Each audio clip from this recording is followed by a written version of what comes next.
Your phone buzzes. Someone needs a favor you don't have the time or the energy for.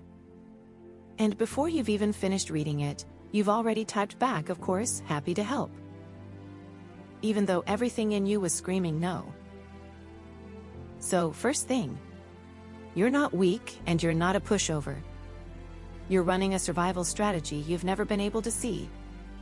And not seeing it is exactly what keeps you stuck in it. And left alone, it just runs on a loop. You give people your best and quietly keep the resentment for yourself, until you slowly start to disappear from your own life.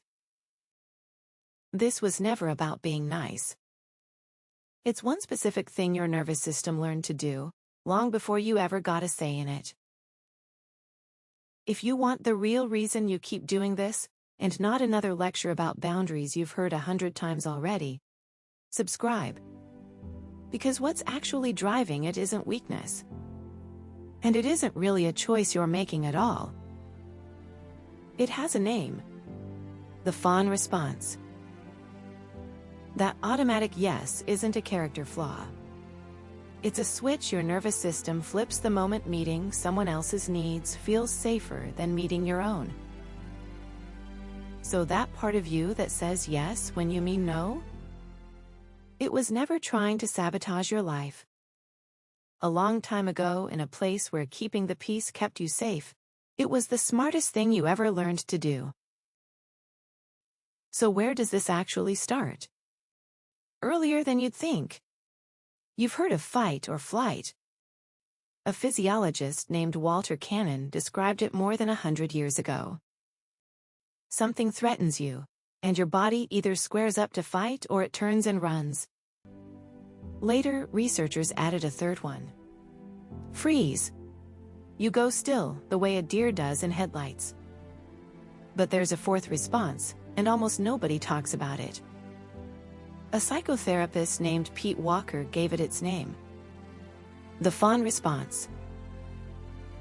Think about what a young animal does when it's cornered and can't win. It goes soft. Harmless. Fawning is the same move. It's what your system does when fighting is too dangerous, running isn't possible, and freezing doesn't make the threat go away. So it finds a fourth exit. It makes the threat happy. Picture a kid in a house where one parent's mood ran everything. You can't fight an adult you depend on. You can't move out. So instead, you get very, very good at reading the room. You learn to be easy. Helpful. No trouble at all. You become the solution to everyone else's feelings, because that's the thing that keeps the peace.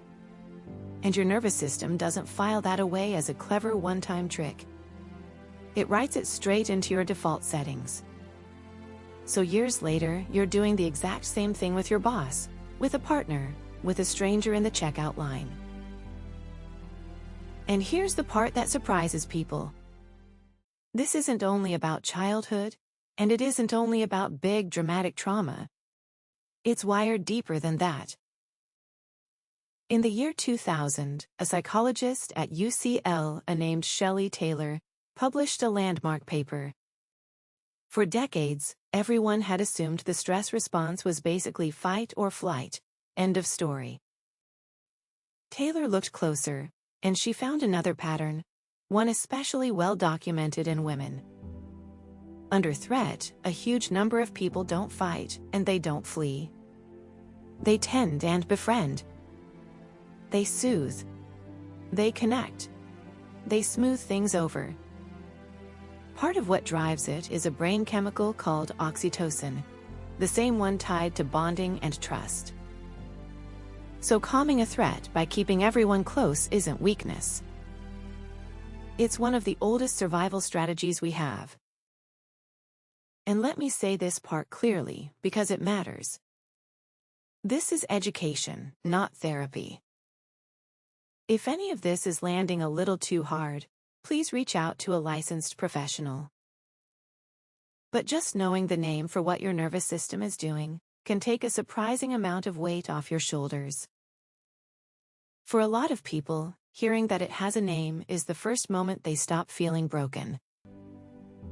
So your people-pleasing is an ancient survival instinct stuck in overdrive. And here's the principle that reframes the whole thing.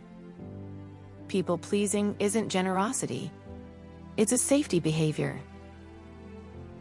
Every single time you say yes when you mean no, that yes isn't a gift you're giving. It's your nervous system buying a small hit of safety. Somewhere along the way, you learned that the fastest route to feeling okay is making sure nobody around you is upset with you. So sit with that for a second.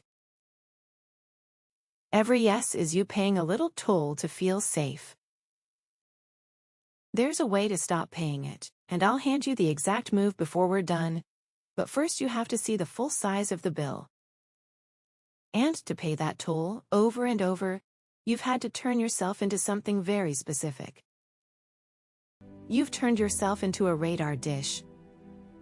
You walk into a room and you're instantly scanning for the smallest flicker of disappointment on anyone's face.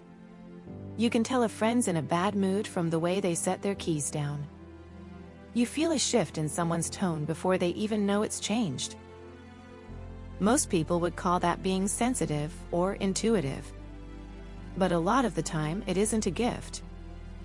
It's a threat detection system that never learned how to switch off. You think you're just good at reading people. Really, you've been standing guard the whole time. And look at where that guard duty shows up in a normal week.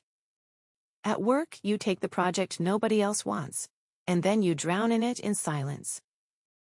In dating, you slowly mold yourself into whatever the other person seems to want, and 6 months in, you can't find yourself anywhere in the relationship.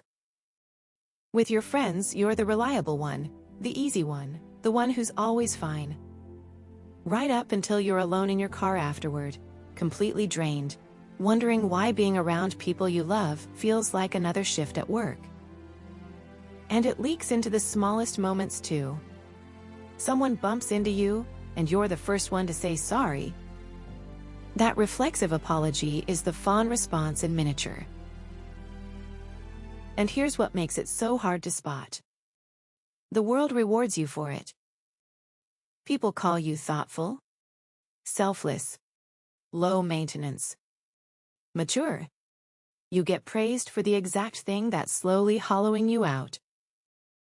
So why would you ever stop? The cost is invisible, and the applause is right there in your face. That's the real trap. Fawning doesn't feel like a wound. It feels like being a good person. And that's exactly why it can run for years without you ever once questioning it. But there's a cost, and it has a shape. Think of every unspoken no as a single drop of water. You say yes out loud, but the real no doesn't just vanish. It gets stored. One drop at a time, year after year, filling up a reservoir you can't see. And here's the cruel part. The people you fawn over have no idea that reservoir even exists, because you never once showed them the no. So when it finally overflows, it looks like you blew up out of nowhere. But it was never nowhere. It was 1,000 swallowed no's, all arriving at once. To them, the fight came from nothing. To you, it had been filling quietly for years. And this is the part that hurts the most. The whole reason you fawn is to keep people close. But quietly, it does the opposite. Because nobody ever gets to meet the real you. They meet the version that always agrees, always helps, and never needs a single thing. And a person can't actually love someone they've never been allowed to see. So you can be surrounded by people doing everything right, and still feel completely alone. The closeness you're working so hard to earn is the one thing the fawning won't let you have. People end up loving how useful you are, while the real you stays hungry for something that actually lands. Now let me be honest about the edges here, because we don't do tidy fairy tales on this channel. Pete Walker is a clinician. Fawn is a sharp, useful word, not a precise number out of a lab. And Taylor's work was built mostly around women, and researchers still argue about how far it really stretches. But here's what does hold up. Appeasing a threat instead of fighting it is a real, documented response. And the line between kindness and fawning is actually simple. Kindness is a choice you could say no to. Fawning is a yes you can't seem to stop, with resentment always waiting on the other side. So how do you catch it, when the yes is out of your mouth before you even notice? Here's the good news, and it's bigger than it sounds. You learned this. Which means you can learn something else. Your nervous system isn't broken. It's trained. And anything trained can be retrained.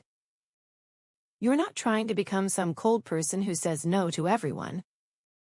You're just teaching an old reflex that it's allowed to stand down now, because the danger it was built for is over. And here's the relief in it.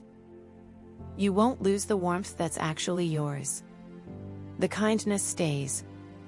The only thing that goes is the compulsion underneath it. And the way you start is small enough to use today. It's called the honest pause. The next time someone asks you for something, you don't say yes, and you don't say no. You say one single sentence. Let me check and get back to you. That's the entire move. Because the fawn response is fast. It throws out a yes before your thinking brain has even shown up. The pause is how you slow the tape down. It drops a few seconds or a few hours in between the ask and your answer. And in that gap, your real choice gets to walk back into the room. You don't have to confront anyone. You just have to buy yourself a moment before you answer.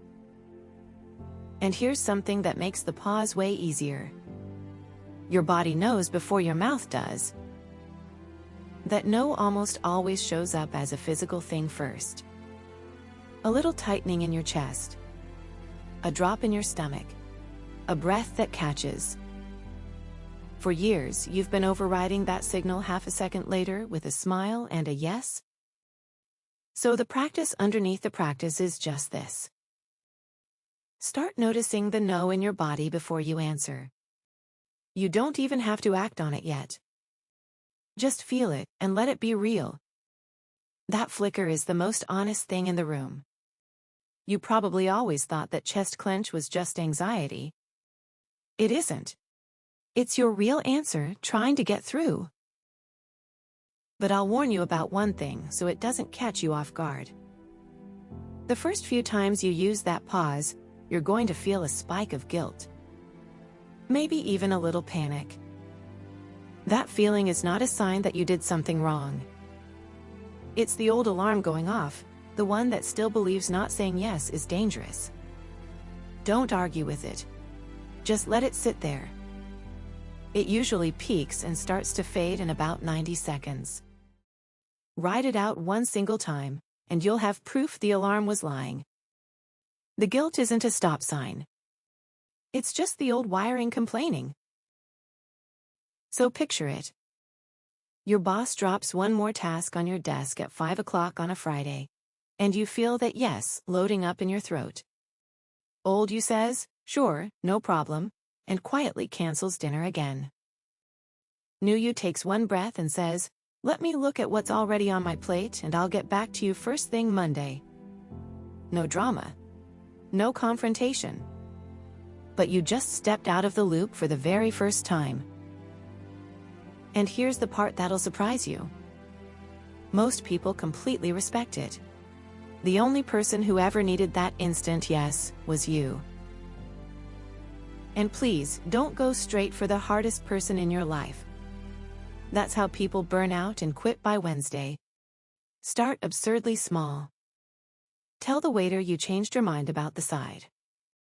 Skip the optional meeting without writing a 3-paragraph excuse. Let a text sit for an hour before you reply. Each tiny no is one rep in the gym. You're proving to your nervous system over and over that you said no and nothing terrible happened. That's how the old alarm finally turns its volume down. So start with the waiter, not your mother. Okay. Let me catch all of this before it slips away. 4 things. Number 1. People-pleasing isn't generosity. It's a safety behavior, an automatic yes your nervous system uses to feel safe. Number 2. It has a name. The fawn response. The 4th option, after fight, flight, and freeze. Number 3. Every unspoken no gets stored in a reservoir, and that's where the quiet resentment actually comes from. And number 4. The way out isn't some huge confrontation. It's the honest pause. Let me check and get back to you. So here's the whole thing in one line. You learned to say yes to stay safe, and now that yes is quietly costing you the exact life you were trying to protect. You're not broken. You're running an old program that worked once and badly overstayed its welcome. So in the next 24 hours, the next time someone asks you for something, try the one sentence. Let me check and get back to you. Just once. And notice how it feels to put your own choice back in your own hands. If you want to keep learning the hidden machinery behind the things you do on autopilot, subscribe. That's the whole channel. The human code. The science of why you do what you do.